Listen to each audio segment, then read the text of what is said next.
pouco antes de eu entrar aqui no estúdio, Jair Bolsonaro estava fazendo um pronunciamento num esquema bem diferente em relação ao que ele vinha fazendo durante a pandemia.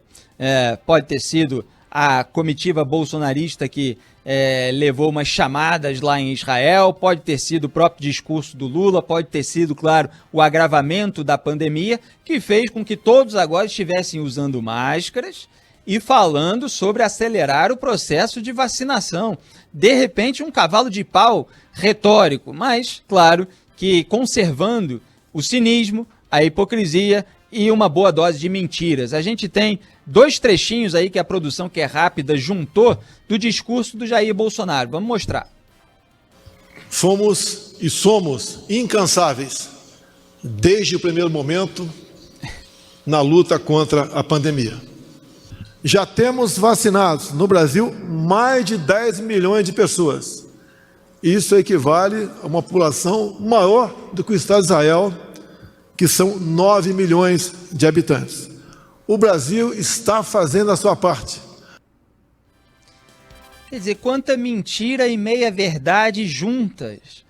É muito parecido com certos trechos do discurso do Lula em relação a outros assuntos, em que há uma síntese ali de mentiras, meias-verdades, e às vezes tem uma pequena verdade ali para tentar sustentar o resto. Fomos e somos incansáveis desde o primeiro momento no combate à pandemia. Mentiu o presidente para quem era muito mais fantasia a questão do coronavírus. Lembram dessa declaração dele? Lá atrás, no começo, por volta ali de fevereiro ainda de 2020, falou que é um exemplo para o mundo, o Brasil. O Brasil está apavorando o mundo nesse momento, com as variantes do coronavírus surgindo. Felizmente, as farmacêuticas aí reagindo rápido para testar e ver se a vacina consegue imunizar mesmo em relação às variantes do coronavírus. Então o Bolsonaro é um negacionista de si e da realidade. Ele deu vários discursos nesse sentido, né? Falou que era tudo histeria, que era gripezinha. Ele previu que no máximo iam morrer 800 pessoas, já passou de 260 mil. Falou que a pressa para vacina não se justifica, que ele tinha a melhor vacina, que era o vírus. Se você virar jacaré tomando vacina, o problema é seu. Eu não vou tomar vacina e ponto final. Minha decisão é não adquirir a vacina, né? A pressa para vacina não se justifica, ele disse numa entrevista. Não desiste do tratamento precoce. Ele chamou a vacina do Instituto Butantan de vacina chinesa do João Dória e disse que não ia comprar, mesmo depois de uma eventual aprovação da Anvisa. Depois mentiu, dizendo que nunca disse que não compraria. E aí vem depois e fala, já temos vacinados no Brasil mais de 10 milhões de pessoas, o que é muito pouco ainda. Nós não concluímos nem a vacinação do grupo prioritário, dos idosos. Está havendo dificuldade para chegar na ponta da linha, como ele gosta de dizer, as doses da vacina. Aqui no Rio de Janeiro, por exemplo, houve paralisação, há uma cobrança do prefeito para que haja uma agilidade. E ele omite, o Jair Bolsonaro, que essa vacinação, que ele diz que já chegou a mais de 10 milhões de pessoas, como se fosse já, ela se deve à Coronavac, que ele rejeitou 3 vezes no ano passado. Na terceira, o próprio ministro da Saúde, Eduardo Pazuello, disse que ia assinar uma carta de intenção e tal, chegou a fazer, né, de aquisição, e aí o Bolsonaro mandou cancelar.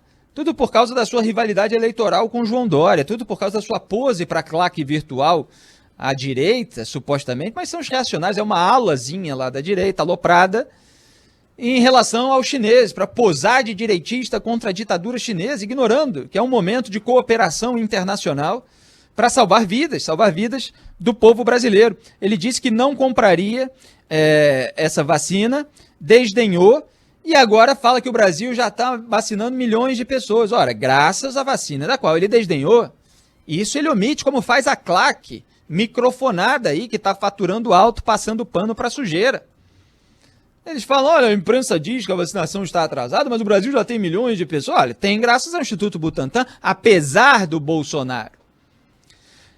Então, assim, é muita mentira, muita cara de pau nesse momento de ajuste do discurso, nessa construção lá que o Rodrigo Pacheco na qual o Rodrigo Pacheco está posando de líder como presidente do Senado. Ele não quer instalar a CPI da Covid, não quer responsabilizar ninguém, quer tentar encontrar ali uma solução. O bolsonarismo sentiu que a situação está se agravando, está tentando adaptar o discurso. Há um outro trecho desse discurso em que o Bolsonaro fala dos medicamentos. Ele não consegue se livrar da hidroxicloroquina, que ele chamou até de hidroxiclorotina, ele misturou ali com a ivermectina, dizendo que mesmo que tenha ineficazes, há um tratamento, um coquetel que pode ser usado, nós aqui inclusive, 200 pessoas pegaram, tomamos e tal, e melhoraram, quer dizer, a pessoa toma suco de laranja e melhora, foi por causa do suco de laranja? É esse tipo de argumento que usa o Bolsonaro para tratar desses medicamentos que os estudos internacionais mostram que são ineficazes e que o mundo civilizado já descartou. O próprio Donald Trump, quando pegou a Covid-19, não tomou a hidroxicloroquina. Então, falta muito meia-culpa aí e, obviamente, ele deveria, sim, ser responsabilizado por todas as omissões. Está havendo aí o processo de investigação sobre o caso de Manaus. Deveria haver responsabilização e ele deveria ser mais sincero com a população. Então, o Brasil está aí entre discursos falseados de Lula de um lado e de Bolsonaro do outro. Vamos ver se até 2022 melhora esse cenário.